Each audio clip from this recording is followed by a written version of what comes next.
your words Yeah. about the album, because I know you really are listening from like a, just like, I think it's always interesting to hear reviews of people who don't know me, but then also people who do know me, because I think that you've also seen me kind of grow up as from a boy Yeah. to a young man, Yeah. and now And now. yeah. Me either.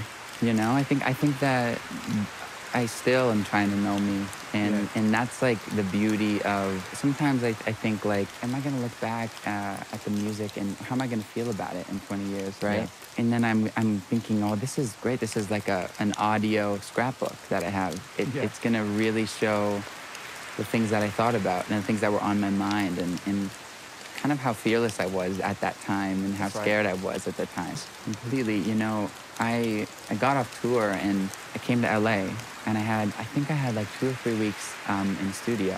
Malibu. Malibu, yeah. Where you were last time. Close. I think I was like going up there being like, okay, coming off the back of Senorita and If I Can't Have You, and you know, a really crazy tour. And I got up there and I was like riddled in anxiety and stress and fear, and like I couldn't sing, I couldn't think. I was like, what do I want to say? I thought I had all these great things to say. I thought I had this beautiful idea. Close, like so close. Then I was like, to my team and to everyone, I was like, guys, I got to take a month off. So I took a month off, and I ended up, Camila was out in England. She was filming a movie, so I was out in England. She had this house in the countryside. And she would like wake up at like 7 a.m. and go to set and come back around 5. And I was basically like in the countryside of England on my own.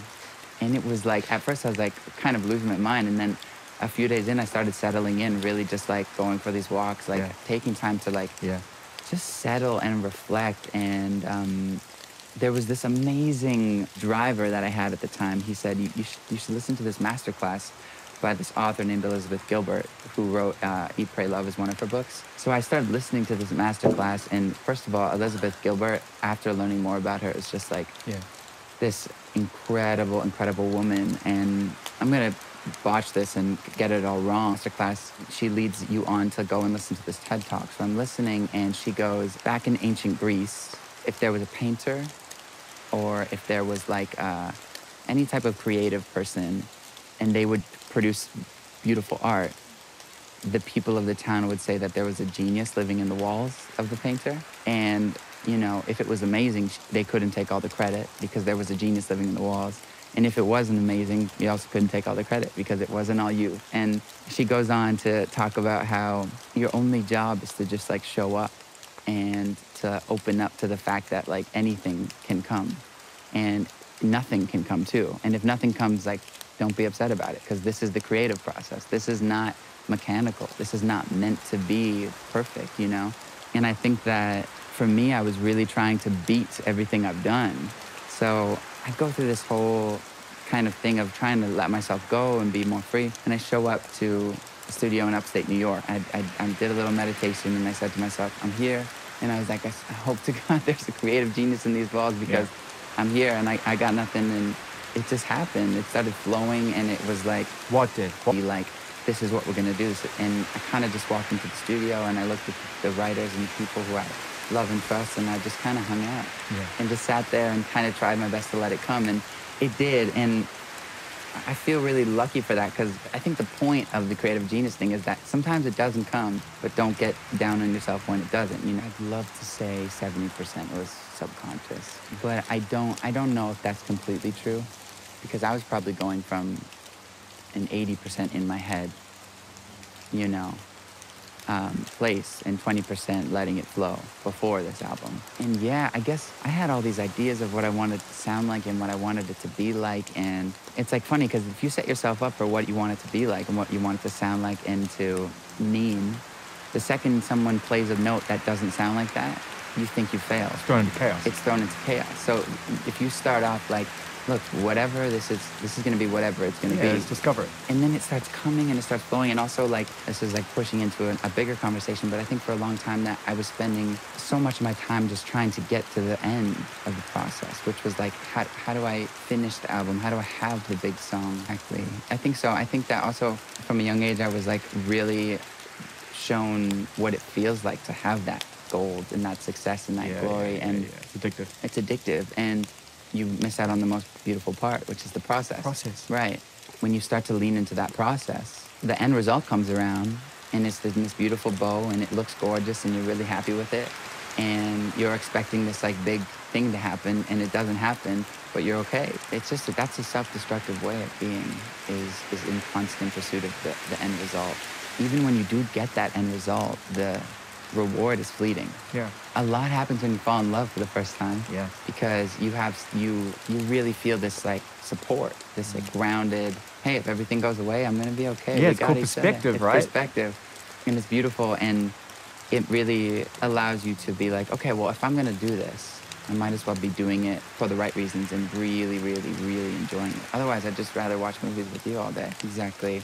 And you know, the pandemic that's happening, Yeah. and the isolation and the quarantine has been terrifying and really hard, but something really beautiful for me came out of it, which was you're not allowed to leave.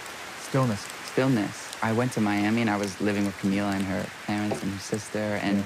I was in panic for the first week, being like, there's no way I'm gonna make an album. And then when I started to settle into like how nice it is to like be in the same place every night, to like have a movie time, to like cook dinner with the Yeah. family, and to do laundry. I know it all sounds really kind of silly, but when you've been touring the world since you were 15 years old, Yeah. like I don't remember the last time I smelled laundry. Yeah. It's a nice smell. That stillness brought a lot of anxiety to the surface that I had to work through. And on the other side of that was like a real reflective period for me where I could be like, oh, this is what I've been doing. This is crazy. Like, this is what I can do. This is art. This is bigger than me. It was the first time I had a chance to even think about someone more than me. Like, it was the first time I had enough space in my heart, in my head, that wasn't so consumed about how many people were caring about what I was doing or how many, whatever, likes, streams, whatever you want to call it. It was the first time I was quiet and I was able to be like, what is happening in this world?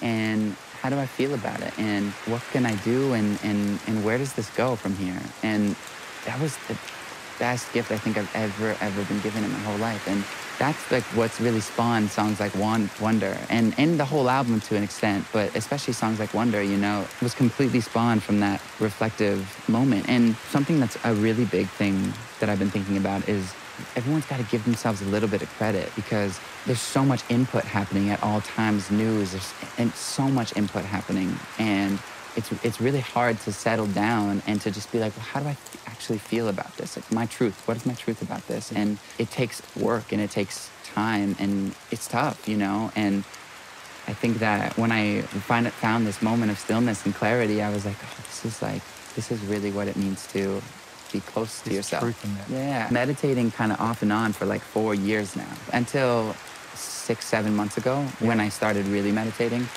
which was then became a daily, twice a day thing, but then became a way of being, you know? And just this conscious way of seeing your life and also understanding your own kind of self-destructive tendencies. It's funny, it's like when you're an artist, and especially at a young age, you kind of get filled up with so much love. Everywhere you look, someone's saying they love you and they care about you. And it's probably like 150 times the love any normal person gets because it's constant and it's from people who you don't know all over the world. And it's interesting because you can kind of get to a place where that can overwhelm and be like, this is too much. Or you can like try to internalize that love and send it back out. And I think that I love music down to the simple form of it just is. It's awesome and it makes me feel good and I've always loved it. But for me, at 22, it's definitely becoming about much more than music, you know. I think it's about becoming and just being a beacon of love and sending it back out because I've been given it for so many years, you know. I think it's a very reflective start. I think that like for me, mainly the most important part of that song was the lyric, which was you have a million different faces, but they'll never understand unless you let them in. You. And that's me. You've been a million different places, so give yourself a chance to get lost in Wonderland. This reflective time gave me a real moment of like breathing and thinking like, okay, you know, if I'm gonna do this, I wanna do this like as truth and as honest as I can. And writing that song and letting it be the introduction to the album was basically me saying to myself, all right, man, you're cool to just be you. just be you, you know? And as I wrote it, like I remember writing it and sitting there and it giving me chills up my body. It was like a deep knowing in my heart was telling my mind, you're gonna be cool. Like This is the one. This is it. Or just say these words, listen to your own words and move forward from it. And I really hope that people listening to that song feel that way. But it's the doorway to the whole album, which is like a very me thing. And it's like funny when we say that, what is the most you thing? Because that is quite me, but there's definitely a lot of, I did that because I know people like that, and I did that because I want people to like that. I always said that because I know that will resonate. And that's a lot of everyone else. Yeah, that's and true. this time around, I tried to remove the everyone else thing. This is super important to me, and this is not completely online with what you just said, but related. And you cannot be the best version of a son or a brother or a boyfriend or a friend to anybody if you're not constantly there for you, and you're watching out for you, and you're checking in on your heart and your space and your energy. And the closer you get to that clarity and that freedom within you, the more space you have for everybody else in your life. And I think that that was something that really happened over that period too, especially with Camelia and I, is that we started giving ourselves a lot more time, which then allowed us to give everything more time and space, if that makes sense. Yeah. Yeah, I guess so. Unknowingly. Really? Nah, I knew. It's interesting because I like was on tour and I went home and I saw my sister who's 17 and she's cool now. She's like cooler than me now. She drives, she has a boyfriend, she knows what's up. And so I'm like, what are you listening to? And she starts playing the Beach Boys and Frankie Valli and the Beatles. And she plays Can't Take My Eyes Off of You. And I was listening and I just got this chills down my body. I was like, this is it. You know, this big, massive feeling, these drum fills. One line, I really stuck with that. And I owe Camila a lot because she kept pushing me. She's like, I explained her my whole idea. She's like, you have this vision. I'm not going to let this vision die because it's so beautiful and it's so you. And constantly throughout the album, when I was getting discouraged, she would like just remind me of our first conversation. I think discouraged that it's like just wrong, and wrong because of fear of judgment. Expectation, yeah, exactly. Alicia Keys, I know you just did a talk with her, and she's always been someone who I've admired and loved. Her energy is off the charts.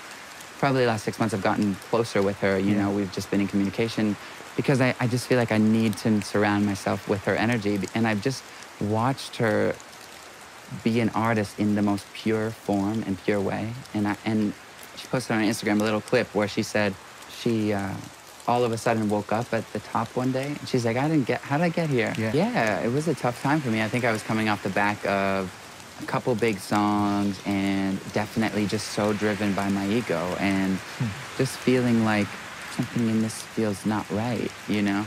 And it's always resonated with me. The song has always resonated with me, and it just never kind of found its way out. And all of a sudden I was listening to it one day and I just started my relationship with Justin, just started kind of forming properly in the last 3 months. And I called him and I was like, look, I have this song. It means, it's kind of going there, you know? We go there. It's about how society can put celebrities up on a pedestal and watch them fall. And it seems to be this entertainment thing.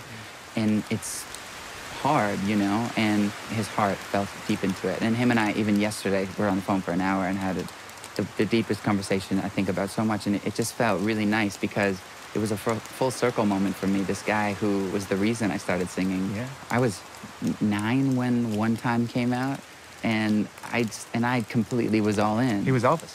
He was Elvis to me, and it was like to come back around and to have this very human-to-human conversation with him, and his truth to come into that song and my truth to be there. It feels like one of the most special songs I've ever wrote, and the more I listen to it and the deeper I get into it, this is not just about celebrities.